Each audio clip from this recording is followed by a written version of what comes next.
দিন আমরা পজিটিভ চ্যানেলটা এটা কেবলমাত্র আমরা মোবাইলে দেখেছি এবং আমি অত্যন্ত আনন্দিত যে এই চ্যানেল এখন স্যাটেলাইট চ্যানেলে উত্তরিত হচ্ছে। পজিটিভ বার্তা এটা যে চরিত্র নিয়ে এতদিন কেবল তারা সংবাদ পরিবেশন করেছে, কেবলমাত্র পজিটিভিটি নিয়েই তারা সংবাদ দিয়েছেন।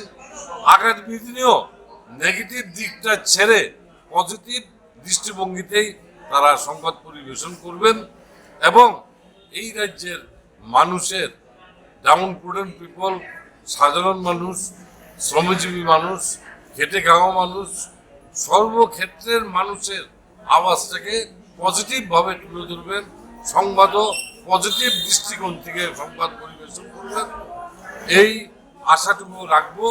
এবং আমি আশা করব এই চ্যানেল আগামী দিনে মানুষের আওয়াজকে তুলে ধরতে সক্ষম হবে এবং আমি এই চ্যানেলের উত্তর শ্রীবৃদ্ধি কামনা করি।